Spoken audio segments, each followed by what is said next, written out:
nengo okay katu mining wenzo okera kasoro ko nendo za n'ekyacho nzokola kujja mu dia no yogera kwando kuleta ku background noise jamu earphones ulabe sound webera earphone is jam. Okay, perfect. Kiri much better. Yes, sebo. Yes, ojja kutubulira mu Kongo udenge jibogera ku bana ba wano. Ndoza mu blending awo n'okutubulira gwe Moro campus bukitegeeza yoli sebo. Kakati nze ku Moro campus sirabanga kiri wala nnyo ne culture biri somehow related okusinzira ku perception yange nga wenkifuna first of all nze mba ndabanga tekyandibadde kirungi omwana akulidde wano e Uganda aveeyo akopa embeera z'e Bulaaya okusinzira ku musingi omwana engeri gy'akuliddemu wano nsinzira nti abamu kummwe abali e Bulaaya mulina foundation ya wano Uganda so nze nga nze kulira nga kinnuma nnyo okulaba omwana akulidde wano e Uganda ate yeeyisa mu mbeera ey'e Bulaaya singa mbadde ne chance embeerako e Bulaaya eyo sisuubira nti abaana bange basobola okweyisa mu mbeera nga mmwe gye mubayisaamu esebo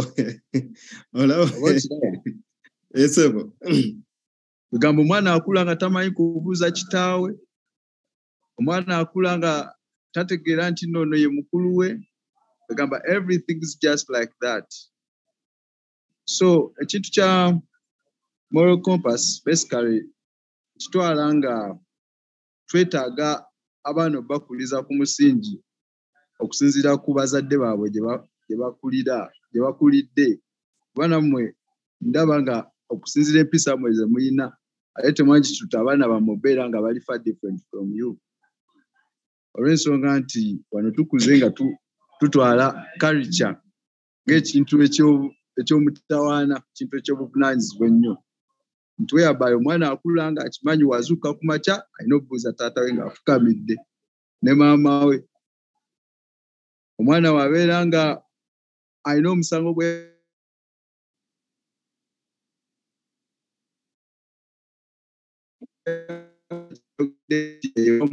batatu sisuubira nti wano omwana asookera ku makya ng'akulidde mu nnyumba yange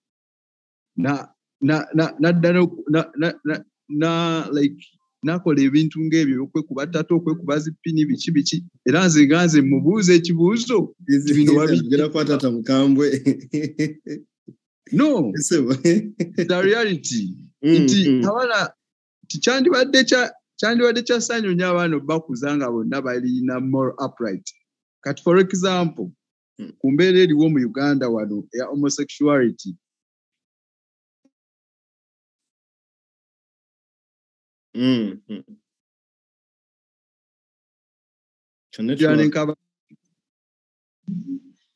mpulira yeso tukulira kati nti kwegamba ekiriwo mu Uganda essaawa zino ng'embeera ya homosexuality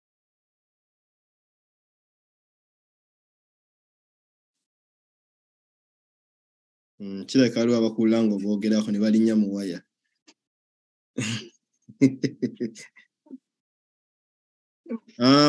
okay tulinganga abakuluzinga naye ng'ate ensonga z'obadde akyala okwonerako ddala nsonga nkulu nnyo okay nga tulinda oconnectinge okomewo katuwulire Dickson bw'alowooza ku kifaananyi ky'omwana wa wano abamu babiyita najjana bya wano ngade tandika kyo wano kawala kange ne kaŋŋamba bino bye tesinga sound ne kaŋŋamba nti olekaana nnyo nimandikako ettaala emu wannanga nti obudde bwayise dde obw'okuteekako amataala ebikuba tebunnaziba kati be baana ba wano naye okay nga Dickson Julius watereza ebyuma bye Dickson tuwemuko ku kifaananyi omwana wa okay jana bya wano ntalina mpisa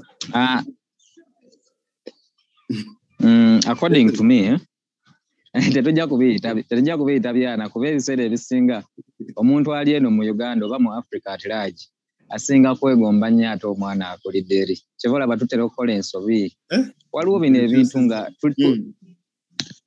tutera okunenya abantu oba ne tunenya ambulensi z'ebulaya zitwononedde abaana naye nga nedda si bwe kiri. Ffe tweteekamu eri embeera eyagala okwonoona abaana. Nze ngaze ekituufu amasomero ge nasomeramu ate ga njawulo ku mukyala wange ge yasomeramu. Ate bw'aba agunjula omwana olumu kinnyigamu nga ndaba ziri kankiyite okugunjula kuba bw'aba amukuttemu n'amukuba olumu ekisa kikwata. Naye ng'ali mumutereeza according to what. Nejjukira gwakwata TV n'ogigula no subscribing n'okola ki. Waliwo emize let me call it behavior. There are certain morals that are learned from buno movie bw'abaana buno obundi obweki. There are certain things that are bazindoctrinating mu muntu nga tokitegedde. The current movies we watch nebigenderako that's how you begin okulaba omwana nti oba tokikoze deliberately oli mukono kyavola muli mubiyita ebyana ate mulowooza abeeno baana n'abeeno baayononekera ddala nno n'okusinga akuba oweno bw'avuma nyina amukuba oweno nyina amukuba naye owe ate wembulidde nti oli akuvumye the F word maama n'aseka n'akwata bukwasi mwana eri ne mu paaka yennyini mu paaka empyo baakukubye edda bakiraba ekyenjawulo ekiriwo ffe tweteeramu bino ebintu and then we begin blaming etugamba the western world simanya omusama akomyewo abaana baayonooneka gwe nooyagala omwana wabeere ng'owooli abavudde Norway abavudde Denmark abavudde mu US abavudde wa ne badda naawe nooyagala omwana wabeere mu mbeera ezo kumbe takimanyi nti oli weno ebintu byanjawulo. Morals differ, cultures differ, and everything differs. But remember, sawa zino tuli mu global world. Sawa zino nikwogera ne Moses, nikwogera ne Riziki, nikwogera ne Basimogi, naye siri nabo. N'okubasinkana mbadde sibasinkanaako, but we are learning from each other.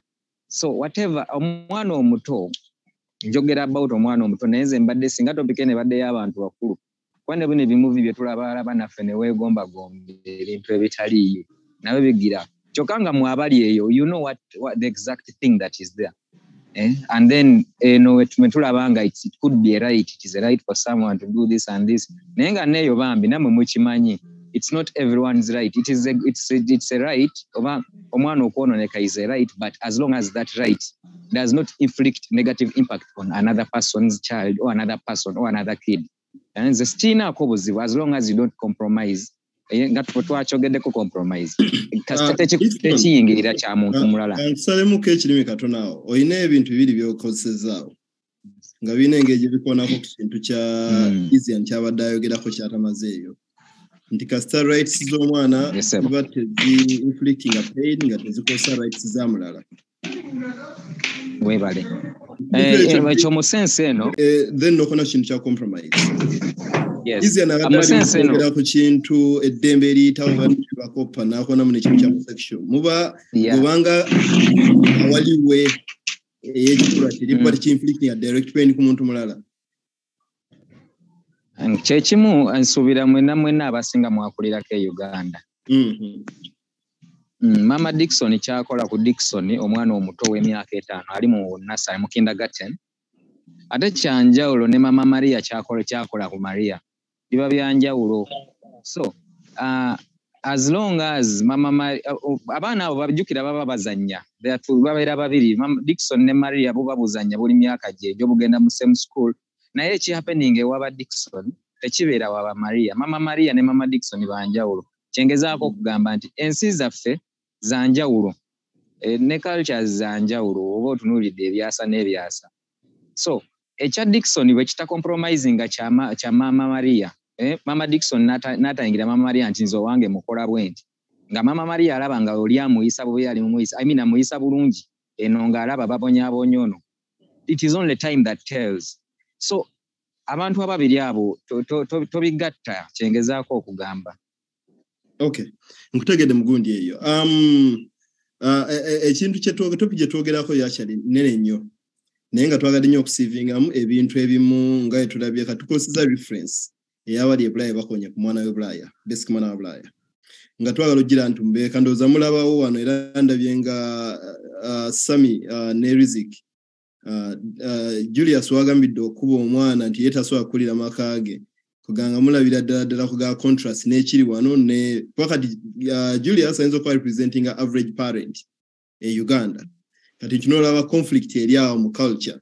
Yes, naye nga tugenda mu maaso njala okubuuzaako omukulu Buteera Raymond oyo ali Finland awo omulangira Mudola Mika ali atutumirako kuva Iganga Blessed Esther oyo ali China n'abalanyiza okuba nga sirabye. Tuyina Riziki Ndayo Smile nze olaika Mudola Mika omumanyi. Yes, naye nga okifunzaamu tusobole okulaba nga tulupinga mu kintu ekyawamu. Julius. Yes, sir. Yandisebo. Wabadde oyina ensonga gy'owunzika ensonga eyo. Tukomewo tulabe ebintu byetu nga tulaba morals tutambulamu nga kwesaazo muri Uganda nemizo kwa wiki ejja mugenda China oba mugenda Canada nga tutambula ensi tuzitambula. Twagala ffenaamu nga tulabe nga tutambula amawanga cultures ki morals kize tulowooza nti zino zirina ku defining amona Uganda wonna woolaga. Kati tulabe neze tukkaanya nti omuntu asobola okugira wano kyemmanyi ffenna tuyinza okuba ne thoughts ku ezo. Sebo mayizi ensonga gyawaddowa.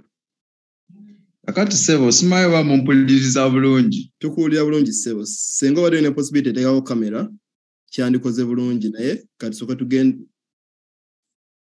But okay, genda no genda n'ekyo.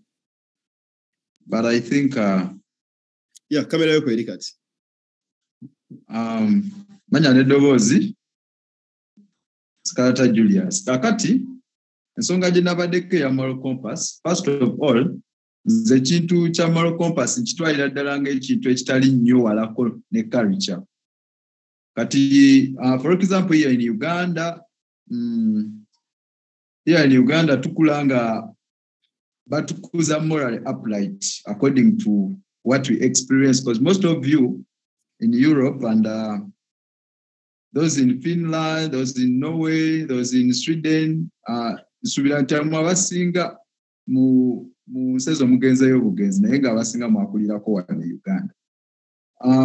Nze kinnuma nnyo okulaba omwana ng'akulidde wano Uganda ate traveling and agende Norway maybe after school, maybe for studies, ate n'akuppinga embeera z'abazungu.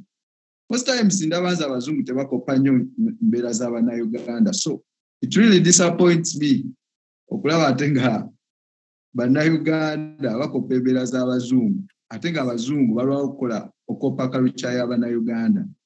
Nosanga omwana asibye balance, nosanga omwana yekubye tatu ng'omukyala Samantha yagambye. Kugamba really ekibeera nga kiri so disappointing. Easy nkambuze mu katono. Omanyi ebisinga bwe tuba tuwa views zaffe and opinions zibaako reference. What is your reference point?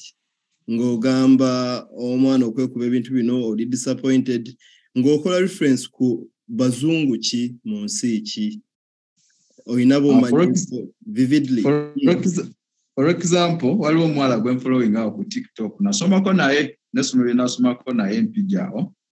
Omuwala oyo be bamu ku bawala abali mu ku promoting ebisiyaga bamuyita Sumaiya abeerako ku TikTok oba ali UK naye omulaba nti yakulira naye ate alina dreads zikoma eri yena yeteekamu bipini matu yena yeekuba tatu maaso. So it really kibeera kintu kyalinga mulinga ngamba egamba obuwanga bwaffe wano we butuuse. Can I just pop in a little bit there, please? Please go ahead. There is a difference between culture and behavior.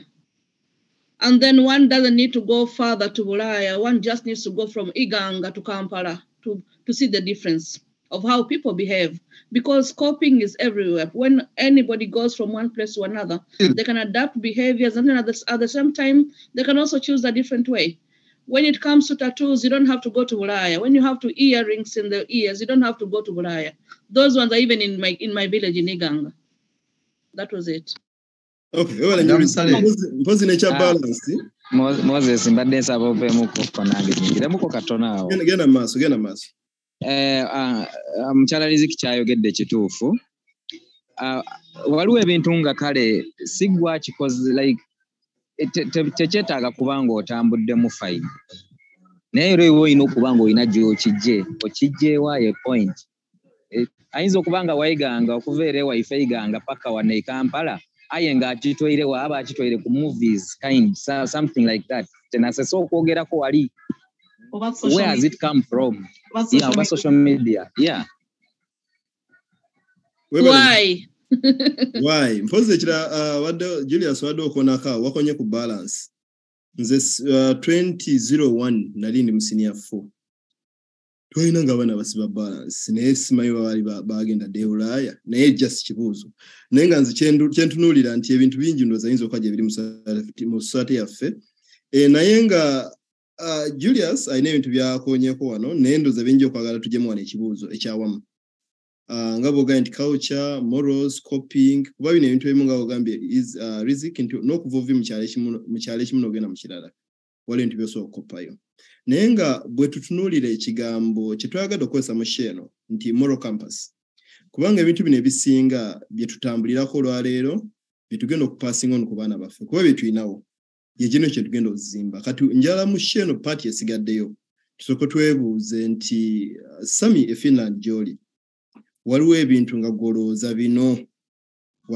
what come may naye binakubanga bindifaninga nga muna Uganda ate ebirala n'ogenda enjuga ya riziki ey'okoping up ekyakyere nja kusaba Sami atubuuliremu riziki atubuuliremu then tujje ne echoes eze Uganda. Sami. Sorry, someone's reading a question. Waliwo ebintu mu line ne morals oba culture oba norms byolowooza nti bino whatever comes binakufaninga mu na Uganda njala okuintegrating am finish network oba society maybe no be holding on. Yes. Well, nze personally ebintu nga Christianity oba ngambe religion, ndi believer in God. Oba nabeera e Finland oba nabeera mu nsi ki ekyo kiri one thing that will never change, kubanga eno gye tubeera tulina abantu bangi be bayita atheists abata believing at all mu Katonda, obeera mu community n'ogenda ng'ogezaako kugenda nabo naye nga kwegamba bo tebakikkiririzaamu yadde so nze ng'omuntu ekyokubeera nti nzikiriza mu Katonda ekyo kyo kijja kusigala lubeerera like forever and ever. That is one. Ekyokubiri njagala kugamba nti no ebintu nga culture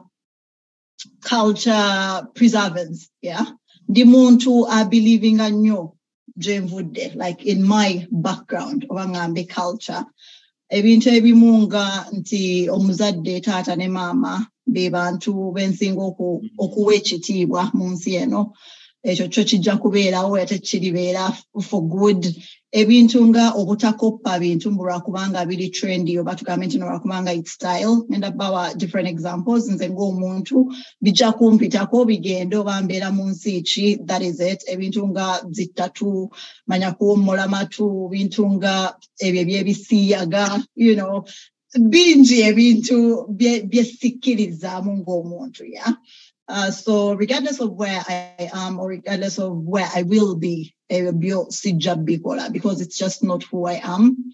Then ekintu ekirala kyenjagala okweyimirizaamu nze ng'omunna-Uganda ekintu kya I would say ekyemmere sikibeerako nnyo because ndi mugisu from Uganda. Staple food yaffe yali matooke naye ne bwe nali e Uganda nze nali saagala matooke. Emmere yange all my life has been rice ne chicken or rice beef ebyo nga byendya mpozi ne chapati.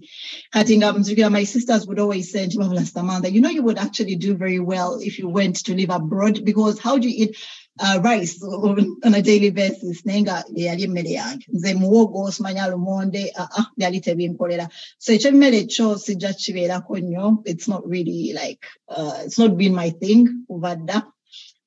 Then n'ekirala kyenneeyimirizaamu nga nze omuntu is respect. Njagala nnyo like to respect abantu regardless of who they are. Ndi muntu atabelieving nnyo nti no omuntu olina omuwa ekitiibwa lwakubanga status ye. Nze mbiribya nti n'omuntu oba cleaner oba omuntu asimantana oba fenna tuli bantu twali created mu image ya Katonda fenna ffe bamu tulina omusayi gwe gumu so ekyo kyo njagala nnyo okulaba nti no abantu bonna mba respect yaabwe mu kitiibwa kyabwe. I do not segregate or I do not discriminate against race, age or class. Yeah, and then finally, njagamba probably ntino chechirala cheneyimiza mungo muna Uganda. Chenjagale nnyo. I think my homeland, nsibangamba ntino east or west, home is always best. Yeah, like ndiwano Finland yafuka second home yange kubanga bampase no. Nafuka weno, no, this is your home. I'm like, no, this is my second home. Uganda will always be my first home. Yeah. So that is something that I'm so proud of. I'm proud to be Ugandan and I'll always, be Ugandan till I die. Though I'm Finnish Ugandan, but I always say I'm Ugandan Finnish. Jagala nyokuleta Finnish next after Ugandan. Yeah. So that is it. Yes, wewe nnyo Sami, ebyo waliwo awadde wanakanya nayo ku aspect yebadde ya respect. Okay. Nga ye yabadde Blessed Esther nga naye akanya respect value nkulu nnyo. Ekintu kino kye tubuuzaako kye kimunduza ku bintu oyinza okubuuza nti biri obvious. Okulowooza nti anze wemba ntambudde nina okusigala nga nchakkiriza bwenti nga nchakkiriza bwe naye tomanya how life dictates. Njagala okukomawo katono ew'omukulu Julius. Bw'obadde oyogera wafunye sijja giyita wafunye reactions ziri prompt engeri gy'obadde wa views okugundi. Olina ekintu ky'obadde oyogerako Julius. Ekintu ky'okuba nti tukulidde Uganda tetulina koppa mbeera na mpisa za nsi mwe tugenda. Omanyi kati show zino tuzibeerako naye nga ntera nnyo okugamba nti tuzibeerako naye nga si kuyisa just bivulu. To communicate and to impact. Leo Julius oli Uganda. Samdo ojja kugenda mu nsi endala for a visit okubeerayo. Ekintu kino ky'ogamba nti tewandyagadde muntu akoppa mpisa za nsi ndala. Okyogera nga okiwulira nti ddala kisoboka oba olina bwewakireko nga basobodde okikola.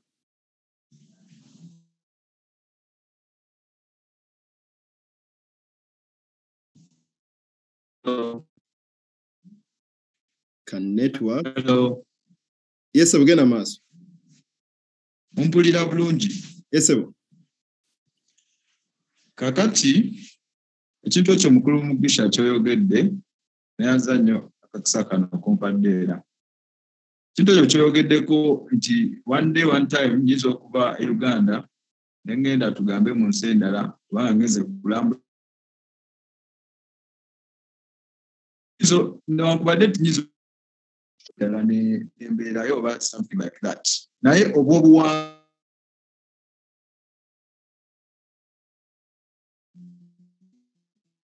okiraba nti noyogera ku makya n'enzaalira abaana bange nno obaki siganye nti bibaawo nti sometimes olina coping up with the environment. Tojja mwana wange tajja kera ku makya simanyi what's there naye still nze omwana wange mbadde bringinga nga alina morals za Uganda nti omukazi yenna akakkanako ng'abuuza oba okiraba nti omukazi yenna yewombekako ng'abuuza nti omukazi tayimirira ku bbaawe. Sami asekeddewo. Omwana wange ne Dickson akuvuddemu. Okay, kubanga genda maaso sebo. So hello. Yes, sir. So kyengezaako kugamba nti ekisinza oleetera Uganda obuzibu kubeera nti tukopye nnyo western morals, western culture. Ekisinza otuleetera obuzibu mu byonna. Excuse me, Mugisha. Yes, sir. Naye still singa nti tubadde tusigadde tukola culture yaffe nga weerina obeera wano eno singa tuli wala nnyo wano e Uganda. Ensonga lwaki olaba nti abazungu bafunye omwaganyo oguleeta homosexuality mu Uganda. Naye ate singa at the beginning nti tekyaliwo nga abazungu bennyini bakimanyi nti Uganda ate tutawaana. Naye ate ffe ffennyini Abannayuganda twabeereetedde coping up with such styles. Okitegeera? Excuse me, Mwami Julius. Madde njagala otutangaazeemuko ku bintu kyebyo by'ogamba nti no bw'osenguka n'ogenda tugambe ewalala ebweru ya bintu kyebyo bye weeyimirizaamu nnyo ng'Omunnayuganda by'ogamba nti no tosobola bikola oba by'otayagala baana b'okkola. Otugambyemu bibiri, ogambye ekimu omukazi tayimirira ku musajja oba tayogera. Simanyi what you mean by that, naye kijagenderaawo. Then ekyokubiri kyokonyeeko ogambye nti no Abannayuganda oba Abafirika twagala nnyo okoppa abazungu. So biki ebyo gwe by'otayagala byenjagala otutangaazeemukko? Sikuwulidde bulungi ko kyekisembyeyo. Badde ngamba nti no wandituyambye n'otutangaazaamukko bintu kyebyo gwe bye weeyimirizaamu bye wandiyagadde nti no ffe ng'Abannayuganda tetukoppa bazungu. Bintu kyebyo bye mukoppa abazungu? Yes, bye watandiyagadde. Tugambe ng'orelocating nze n'ogamba nti no nze abaana tasobola kukola kino oba nze ng'omuntu okukola kino. Kati for example, ebintu ebimu gwe wabyogeddeko nkyokera ku makya. Yes, sir. Mami njala kwekuba tatu ensanyusiza. Waki omwana oba tomugamba nti ekintu kino ky'oba okola si kirungi, obuwanga n'ennono bwaffe tebubikkiriza? Kiraba? N'okera ku makya omwana n'agamba mami nze nkedde ku makya oba dadi ankubye oluyi oba ankubye oluyi nga nkoze kino ne kino ne muvuma. N'omugamba no, si bwe kityo bwe kiba. Okitegeera? Mwami Julius, omanyi nti no tattoo zirina age limit. You know, even in those tattoo shops in Bulaya here, omwana ali under 18. Tayinza agenda n'agamba nti no njagala tattoo. Riziki ekyo nkisazaamu munnange. I have a friend, I know mwana ayina emyaka ena, 4 years old mulenzi, naye mukwana ayina about 11 tattoos. A kid, 4-year-old. And I'm like, wow. So bakatwala munnaye ne bakakuba. The fact that people are doing it, or the fact that somebody is doing it, it does not mean that it is accepted. It is illegal here in Norway. Well, but you had said there was an age limit of 18. That's what we are all talking about. That's what I'm refuting. There are some places where there are no age. There's no age limit. It has to be behind those, not here in Norway. It has to be behind like a black thing on the black market. No. Okay, so maybe we can say that in Norway it's only 18 plus. I won't say I know what age it is here in Finland. Nenze nalinda byeko omwana w'emyaka ena ayina tattoo. Mama we amtwala ne bamukuba so. Yes, kanono nkyagadde kuba ebintu bino bye twogerako neegomanya time gye tujja wano. Kuba ebintu ebisinga abantu babiwula naye abantu bajja ne babyogera nga bawa either facts kuba kati nkitwala nti bano aboogera nga bava Finland bawa facts.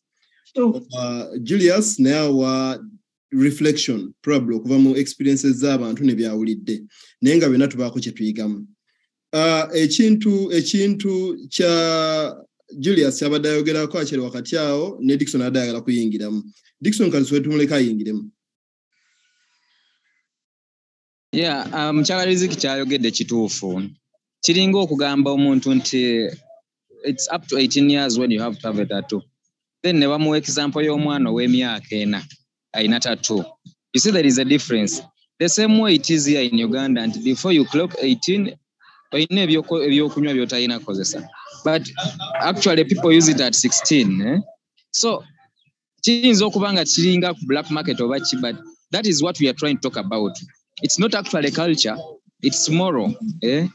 Nze omwana wange bw'andaba nga ayina kyenkozesa, okimanyi nti ku myaka nga 12 ajja kwesanga atandise okikozesa. Ate nga you feel ashamed telling that kid not to use it. Yadde nga kituufu bw'olaba tanaweza myaka. So kiri so that's what we are trying to. How do we curb these things? How do we curb these things? Nti obanga oli ewaka olina by'olina okukola ebiwa example ennungi ew'abaana. Then obanga toli waka, you can do something. Era noyogera maybe if you have a partner ategeera n'omugamba munnaye nyizo tuuka saawa bwezi ne bwezi ne make sure nti abaana beebase so that takulaba nga okikola. Naye gwe omwana omukubisiza 3 ku myaka 4 olowooza bw'anaakula tabeere na 3 10 n'amayindo nga yagafumisemu emirundi 8 okiraba. That's what we're talking about. Yeah. Yes, Dixon, webale nnyo njagala okubuuzaako naffe abali mu social media omulangira Mudola Mika agamba Rizik akugamba nti speaking our local language is part of culture. I would love to hear you speaking Busoga. Ndandoza wanaddako gena tuvugira mu line eyo. Blessed Esther yadda ainake yewunya ku Julius yadda agamba nti ye kopembera z'abazungu yamugaye nti sebo ate onafumbi wona waso muzungu. Ndoza kati ekya Julius manyi aina bingi nga fene tuba ngoga nti nze nenfuna sente nja kuyamba abanaku bonna ku kyalo kama nazikuwa muzanyo ne gukyuka kati manyi Julius ayinza okuba ainamu ekifaananyi ekyo ngoine ebintu by'otulina ogana yenze bonna kyali nzinzo ga Julius nti fene twalowooza ko tutyo nga twakajja kuno ku Bulaaya omwana nziramu atya bwatu nenze kati nkola n'abaana nina omwana wano kakkana.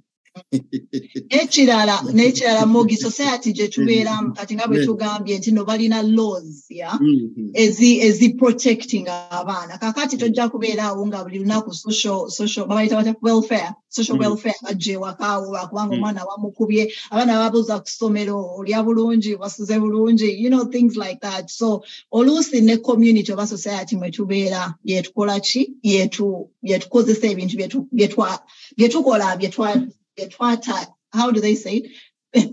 Things we wouldn't have wanted to. Things we wouldn't have wanted to. Yes, yes, thank you so much, Sammy. Rizik, ibintu bibiri. Kwa twagala nnyo kati tune Uganda wano, wa ibintu tuloza nti byangu atenga si byangu. Rizik obadde kuna akabanga ezo values oba morals zolooza nti ziku grounding ango muna Uganda. Nati nobaako nezoloza zoyize ku Norway ng'osozigamba Dixon omuzadde ali Uganda nti wate tunajja Bulaaya zikola. So share with us those experiences.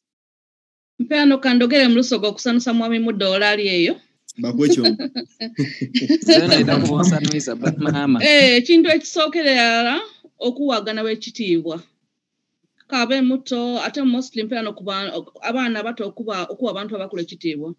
Ekyokubiri okuba n'obuntu bulamu. Ekyokusatu okusobola okulumukiragana omuntu ng'atuuse ku ekizibu. Ekyo n'ekintu kye nakula nakyo ate ni wano wona ngezaako okuba nakyo. Ate ekindi n'okuba nti olwigi lwange lwigule. N'aba nti nno abantu abasinga abandi tibasaana kuba nti muna ndi mu njira. Nze mubonera bwawe bw'aidda ng'olwigi lwigale ategeera nti olwigi lwigale. N'okugezaako okukozesa olulimi lwange. Olulimi tulubeere lwangu especially okwegeresa abaana kubanga abaana baifu. Enemy de nakula na doni njino. So, mpera na mwami Mudola nao, olusoga oluwulira ndogera bulungi. What also I have learned is okuba nti mpera no abaana waife twabakuza na mwigo, oba batukuza na mwigo. Bantu batono n'abasobola okuba nti bakula nga tebabakubyeko. Wano wona nowe kiriwo, ayina ekintu ekibaire kinenkyuka ate kijjanga kikyuka. Ate bakitawo ni matoka era ni mu Uganda yona mbona nti kiriyo era nga still abantu bakakikosa nti bakakuba abaana oba bakubagana. Ayenga mpera n'oliwo mpera n'okwegeresa omuntu engeri dasobola okwega mu kifo ekyokuba yabanga asobola okola ki. That is alternative to use of the road, alternative to Mami Mugisha bakita but alternative to physical punishment. Yes. Wana tuchikosa ino. I don't know, and then there is something else about being tolerant. Here, although one of our Ugandan cultural values is about being tolerant, but still we choose to be tolerant about what? In Norway, I have learned about being more tolerant because there is something which is as simple as having different opinions. Accepting that we are different, accepting that, or maybe it can be as simple as, okay, somebody says that there are Muslims and they don't do this and this. You don't have to agree, you don't have to like it, but that is how it is. And then chintu okuba n'amateeka gakola. Kubanga wano oliwo ebintu bye bakubira ddala nti bw'okikola oba omenya omusango oba oyizza omusango ate baida kubunaanya. Kyabanga era n'ekiriwo. So that is abiding by the law. And another else is sharing. Sharing, and then also being thinking that every person has a purpose. Looking at everybody like a person who has value. Obutadoga ino kubanga mpera nonga ewaife Uganda osobola okuja mu idduuka omuntu yakulingirira yakupima okuva ngulu paka wansi ng'amaze okupima ensawo yo. They decide, can you buy this or you cannot buy this? And then you can even end up not even getting the services you need because of how you have been weighed. And whereby here, if somebody treats you like that, actually, you can report them to the manager. You can even ask them that I want to see your manager. And even if they are the manager, you can still report them. So, yeah, that is in short. Yes, Riziki webale nnyo ate njagadde nnyo oyogedde olusoga nange nno neetesinze ne mmanya nti olusoga ndumanyi kuyinza okubanga byonna by'oyogera mbitegeera naye sinza biddamu. Yes, ensonga z'otaddewo nzaagadde nnyo zibadde clear nnyo nga ozaoutlininze bulungi nnyo. Aki endabye ng'owadde ekifaananyi omuntu ali e Uganda n'abaako by'alaba oba oli awo n'abaako by'ayigamu.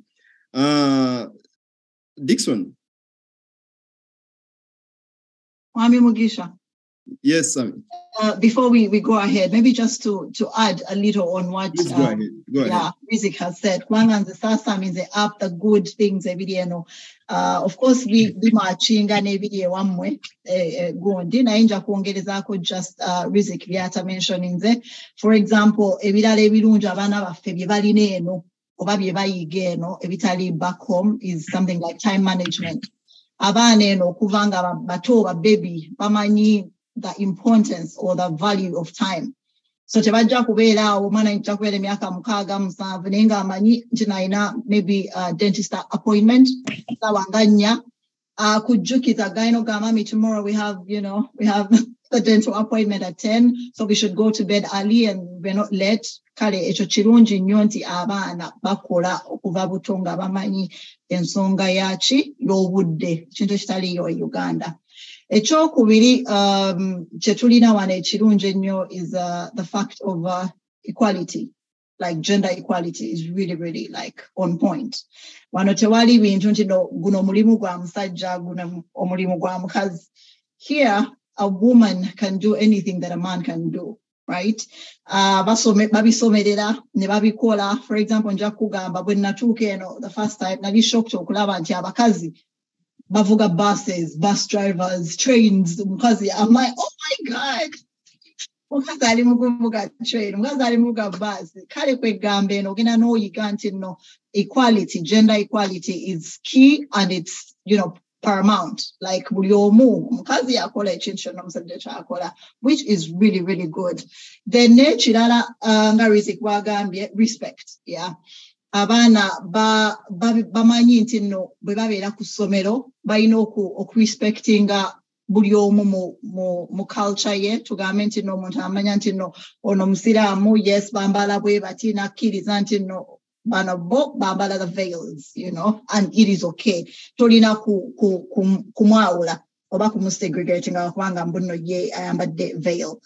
So yeah, those are some of the things that we had njagala okwongereza akaawo. Yeah, if I'm allowed to add just a few points, Mr. Mugisha. Please do. Yeah, there is also something about like following up the children and the children's activities. I don't know about now, but when I was growing up, because like in Uganda, of course, there are the children who are in the private schools, and then most of the children, they're in boarding schools. Of course, there are some who are just normal schools, but still, the following up of children at home differs very much from here, because here one has more time, and then you actually don't have a choice about following up with the homework, about following up with the activities, about keep being grounded with the time. And then also adding up to what Madam Samantha said about even the time when it regarding to grown-ups. Nothing waits for you. If it is an appointment, if it is an interview, if it is a bus, if it is a train, you have to catch it. It does not wait for you. And then there was also about making choices about life and then what you want to do. What I know of the culture I come from is that they tell you that you will be you will be an engineer. You are very smart. You have to do this. But here you are allowed to take your own direction. You are allowed to fail. You can even take a free year and then be at ease with it. Yes. So, yeah. That is true. Children are allowed to choose whether you want to go to school or not. By the way, here in Finland, abana bakkirizibwa okugamba nti nno ye ayagala genda kusomero bane actually okay. Bw'oba toyagala genda kusomero, you can take a different path n'ogenda mu bintu by'oyagala okukola. Bano ndowooza nti n'okusigala eka nti no ne weebaka.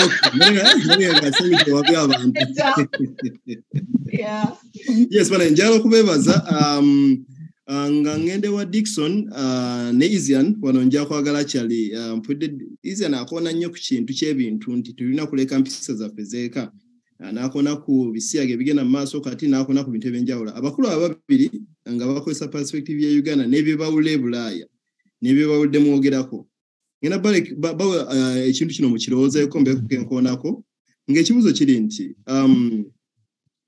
waliwo quotes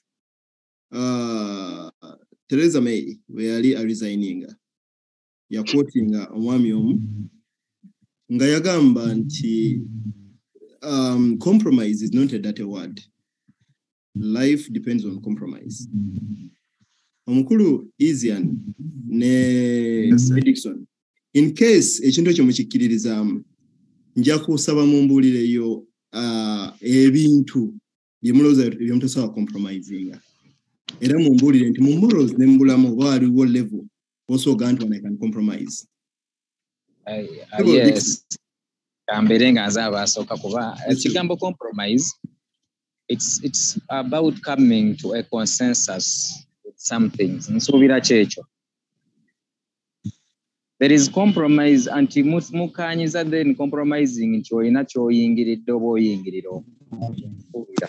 That is the correct definition hopefully for about compromise. Mugisha olina kyokkiririzaamu nange nnyinza obba nga nkikkirizaamu naye nga sikkiririzaamu nnyo. Are we at par? Can you live okole ekintu kyo? Because nze when I was studying university nasomera mu hall esinga nasulanga mu hall esinga the Notorious Boys era abamu tebaayitamu nenze ne managinga n'empitamu.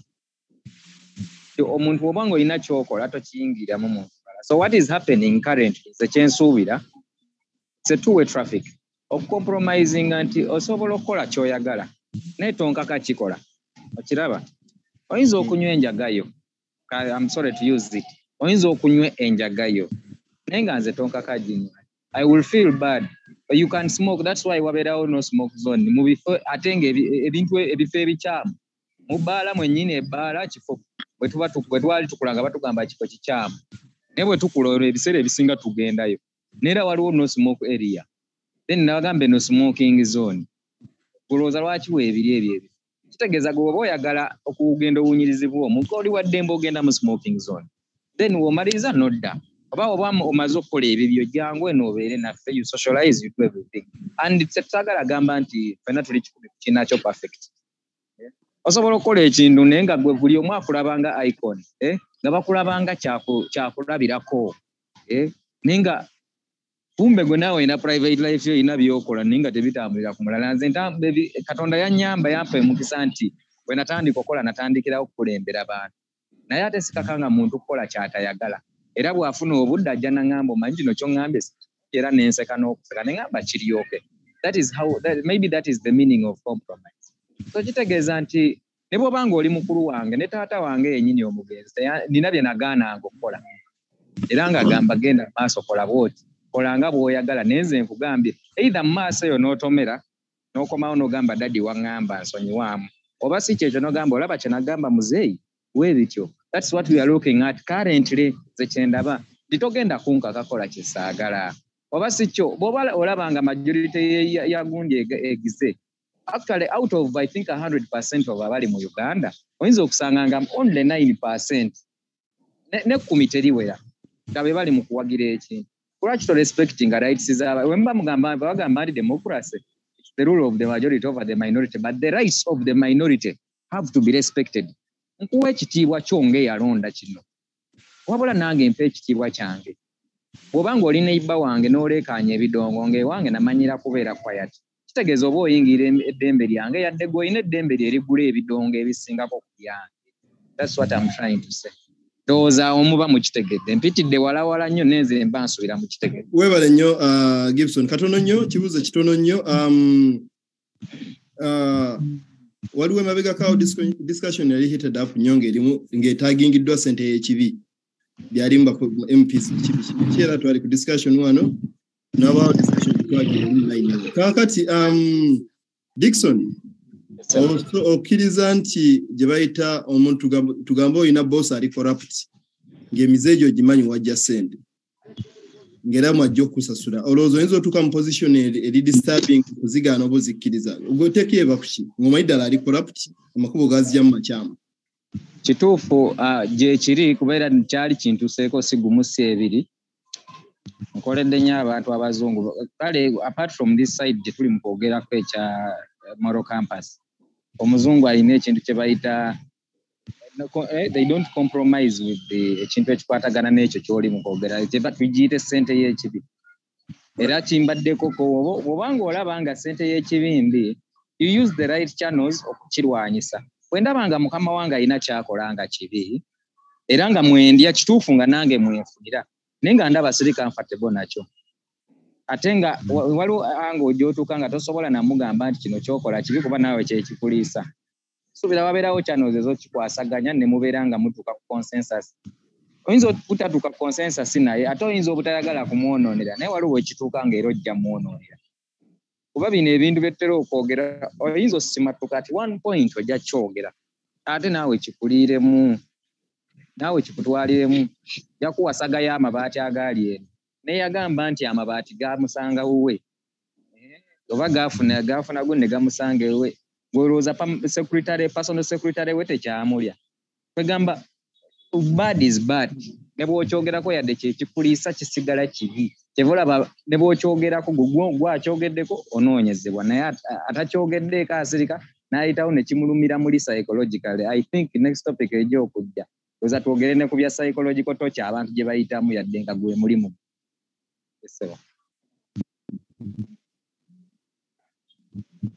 Mugisha, you're muted. Yes, weebale nnyo ssebo ndowooza ekyo omuntu asobola otegeera broader perspective eya background yeeyo kubanyi bintu ebimu byangu byakwogerako era omuzungu agamba nti easier said than done. Yes, nti ebimu biyinza okuba nga tulya ku bantu nga bali mu madiini n'agamba nti nze siyinza kukola bwe nti naye atuuka compromising position amu oyinza kwesanga nga seventh day nze siyinza kukola ku Saturday omusiraamu naga nze siyinza kusazaamu eswala etaano ezituukiza whatsoever naye mbeera kugawa lumu etulaga ebintu different. Naye weebale nnyo submission yo omukulu Smogi John Remy naye wali kumpi awo naye nga Julius Sebo ekibuuzo kye mbuuzizza Dickson. Compromise abamu bagamba it's not a dirty word naye it's an opinion anyway.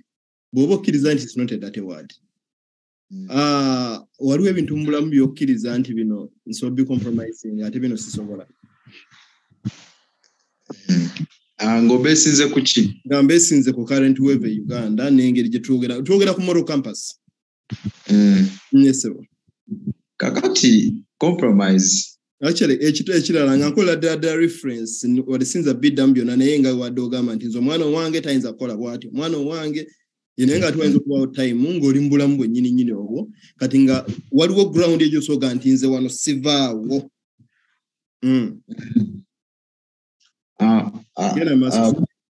Compromise sijja genda wala nnyo ne ku kya Mwami Dickson kyayogedde. Ku side yange for example kati nga weevu eri mu Uganda ya homosexuality okusookera ddala kati nze sijja gamba nti ndi musajja mukyakaze nnyo siri musajja mukyakaze nnyo naye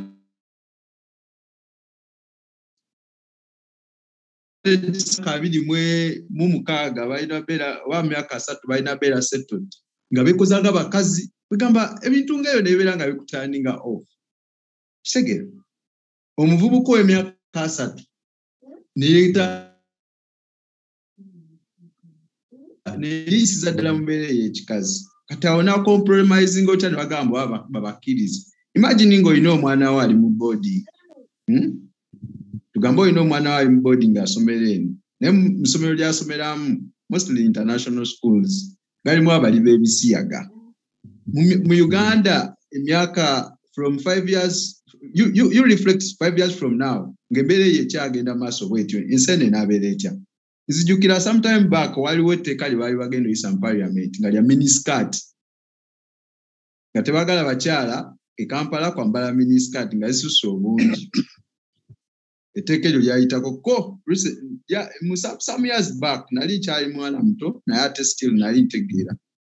So nti ebintu ebimu kati etteeka eryo balyogerako oba mu Luzungu tugiyite bill oba mu Luganda tugiyite bago naye etteeka kitegeeza bamaze enacting into law naye nga doza teryafuuka law bwe manzikira bakyogerako bwogezi mu parliament nga baagala zijukira Kadaga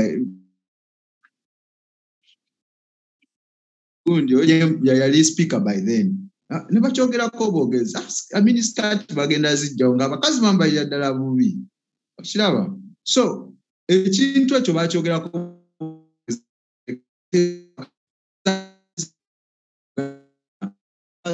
miniskirt, imagine.